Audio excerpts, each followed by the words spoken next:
Am I the a-hole for wanting to name my son for a video game character? This was posted by Bluefykins86753099. Tommy Two Tones Jenny reference. All right, let's dive right on in.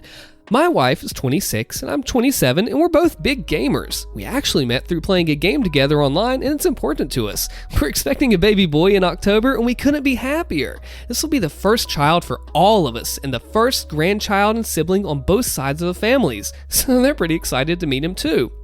Here's where the problem comes in. My wife and I were both greatly moved by the story of Arthur Morgan in Red Dead Redemption 2. We consider him one of the best fictional characters of all time. I've been playing video games for a long time, and his story is the only one to ever make me cry. It was my wife who suggested that we use Arthur Morgan as the first and middle names for our son. I mean, not only would we be paying tribute to our favorite character, there's nothing wrong or weird about the names, other than Arthur is a little old-fashioned now, but it's not like we're naming him Sonic the Hedgehog or Donkey Kong, right? My mother had a brother that died when I was about a year old, so I don't really have any memories of him. She's been pressuring us to name our son after him. There's nothing wrong with his name either. It's pretty common. Think something like Robert John. It's just not what we wish to name our sprout. My older brother let it slip to my mother that the name we chose was from a video game character, and she completely flipped out. She actually drove 30 minutes to our house so she could bang on the door and berate us in person for honoring someone who doesn't actually exist over her flesh and blood sibling. I understand that she still misses my uncle, and while this may be her grandchild, he is still first and foremost our son, and we already think of him as Arthur. That's going to be his name no matter how she feels about it. When we tried gently and then firmly to advise her that we respected her position, but that we weren't going to budge on ours, she walked out and told us that she would have nothing to do with our son and would never acknowledge him as family. Am I the a-hole for not making my mother happy and just giving her a freebie on this? I've actually always had a really good relationship with her, and it would hurt badly not to have her in my life or my son's life. My wife says that as parents, we're going to have to learn to advocate for ourselves because people are always going to be telling us that we've done something wrong and disagreeing with our parenting decisions. Well, OP, you are not the a-hole. She is. As a parent, as a father, this is despicable. Despicable. This is your child, not hers. It should be the name that you choose. Now, I understand that she is a little upset over the uncle, and I know that you didn't know him, but to say that she's not going to have anything to do with his life is just heartbreaking because that's her grandchild. I truly hope that she's just saying this out of anger and that you really work this out because this would just be not a good thing. So I hope all the best works for you, OP. And after each of these stories, comment below if I'm right or wrong and what you think about it. Am I the a-hole for telling my parents that I'll move out and their problems are theirs to solve, not mine? This was posted by ThrowawayDuh67. To start off, I still live with my parents. I'm 27 and my sister is 30 and my parents are in their early 60s.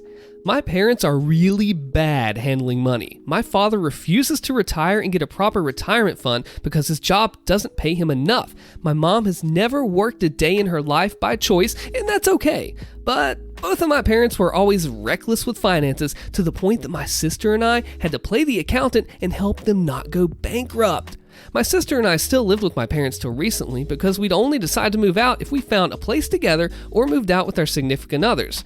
But renting houses in my area are very expensive, and we always held it off because we had other priorities that we needed to take care of first. Last year, my sister got engaged to her boyfriend, and she decided that she move in with him. When she announced that she's moving out, obviously I was happy for her, but my parents started yelling about how selfish she is for moving out while my parents need financial support for the house. Anyway, a fight broke out and my sister has gone no contact with them. After that, my parents have been mad at me too because I always defended my sister's choice to move out, saying she's a 30-year-old woman and allowed to live her own life. A couple months ago, I proposed to my girlfriend. I'm out of the closet since my teens and it was never a deal breaker for my parents. But when I proposed, all heck broke loose. My mom started accusing me of spending money on a stupid engagement ring instead of funding the house more. Now, I already help out with the house more than I can afford. And at that same time, I announced that I'll also start searching for houses to move out with my fiance, and then both mom and dad started calling me selfish for my sister for abandoning them when they have so many bank loans to pay off and how I'm selfish for moving out while they're going through such a hard time.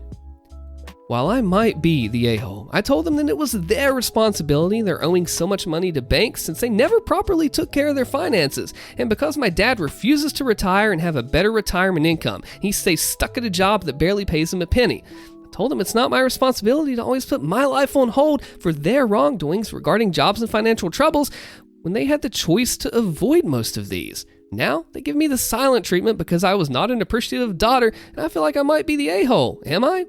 Well, OP, absolutely not. See, you want to take care of your parents and you want to help them. They helped you all 18 plus years of your life, which is what they're supposed to do. It's not a special thing. It's what they're supposed to do. But at the same time, you can lead a horse to water, but you can't make them drink. By what you're doing is enabling them, just continuing to fund that. There is a better way to go about this. They need financial education, but you cannot force this on them. Unfortunately, I have had to learn this and it sucks so bad. You want to change and you want to help people, but you just can't do it all by yourself. They have to want to make that decision to learn more. And it sucks as your parents and it sucks to see, but there's only so much you can do for your own mental health and energy. You are not the a-hole, Hopi. I hope your parents get the help and you can be that positive influence on them, but ultimately it is their decision to better their lives, and it might take hitting rock bottom to realize that, but sometimes that is the way. Unfortunate as may be, that's the way it goes. So Hopi, you are not the a-hole. Am I the a-hole for being shocked that my friend will get married before me? Posted by Outrageous Mind 7879. I have this friend, let's call her Jane. We're in our mid-30s now, but we were roommates since freshman year in college. She's one of my closest friends and I know her super well. And I know that for all of her 20s, she had horrendous luck with her love life and was extremely insecure about it. She always wanted to get married and have kids and kept ending up with douchebags who would cheat on her or men who just straight up didn't like her, daddy issues, and crying about it. And I was always there for her through it and reassuring her how she won't die alone.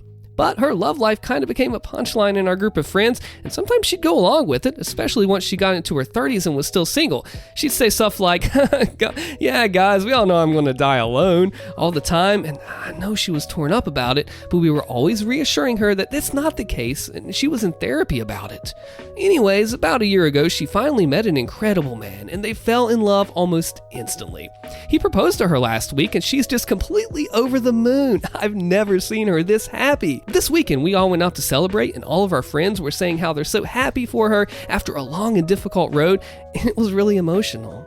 For context, I'm still single, no boyfriend, and I want to get married too, but I'm not a pathology like she was. And so I said, I can't believe Jane will get married before me.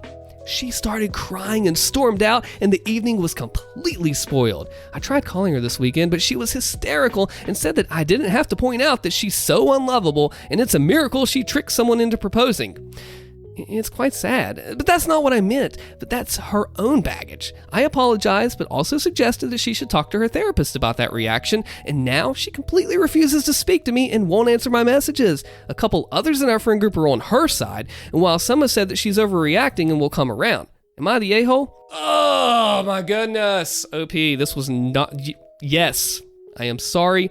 Dad says you are. All right, so put it this way.